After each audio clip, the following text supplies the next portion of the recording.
Welcome back to Jessie's Performance. This week, Jessie and JJ modified a Ridetech Tiger Cage. Jessie is going to go into more details about exactly what a Ridetech Tiger Cage is, but basically Ridetech makes suspension parts for road course and pro touring cars, and Jessie had to modify the roll cage to get his T-top, to fit it in his T-top car, and ever since Hoonigan put out the video about the Trans Am when we were at LS Fest, a lot of people have been inquiring about wanting the same thing. So we had a customer out in California buy a Ridetech cage, had it shipped to us, and we modified it and got it shipped back to him. So here we go.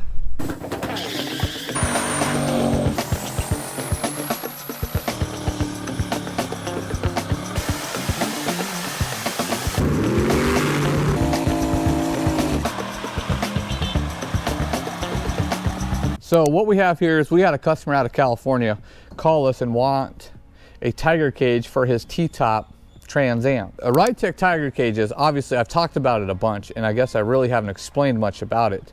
We'll get some pictures inserted to help you guys visualize it.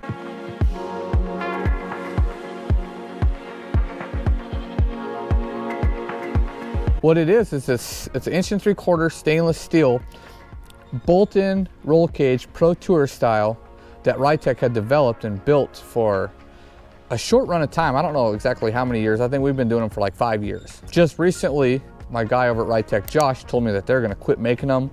It's just too much work and not enough profit, which seems crazy to me because these things are like $4 grand or something. I mean, you know, whoever's over there is getting paid too much money is what it is. So what it is we have here is the last F-body Tiger Cage that they sold. And I had to modify it to fit a T-top car because T-top cars they have more metal in the roof for structure, so it sits lower, and plus you got the T-top trims and the seatbelt holders and all that stuff. So it drops everything down a little bit. We ended up cutting like an inch and, what did we say, 1.5 inches, JJ? Yeah.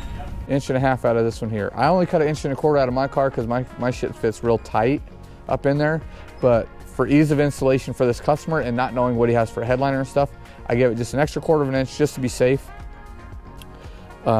Even with it in the car, drop down that little bit, the car still slopes down enough in the back that you won't see that you'll have full vision of the back window, which is really cool.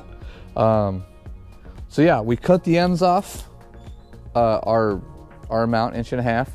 Then we mocked it up in this other car that we have. This just so happens to be a 2nd gen F body that we had in the shop. So we just put it in there to make sure that our contour to the floors is right and our lean back's right.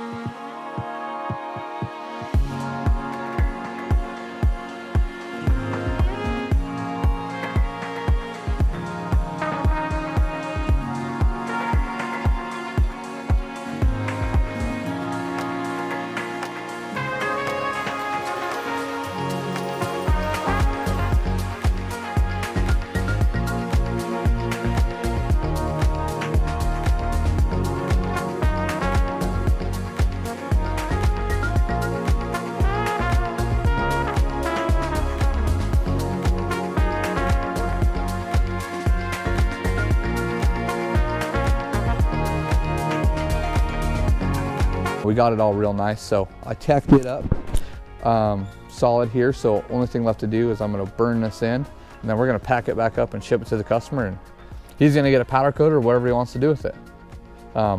It's pretty simple to modify these for a T-top car. Not that it matters now because they're not selling them anymore, but I think they could have sold a whole lot more of them to the 2nd gen guys if they would have just took the time to develop a T-top model and just sold them all as T-top models. I mean, that little bit ain't going to matter. But yeah, here we go. I'm gonna weld it now.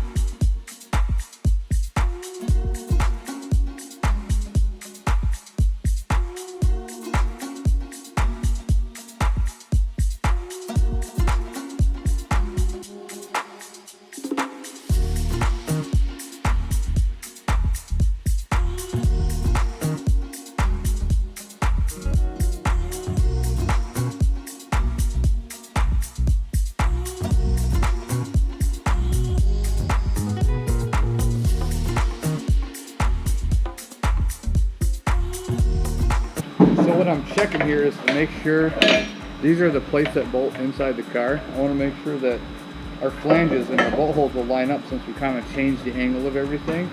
And on this one here, the pipe sticks out just a bit far, making it offset. So I'm going to take my die grinder here and I'm going to clearance the bottom part of this pipe to allow the flanges to line back up.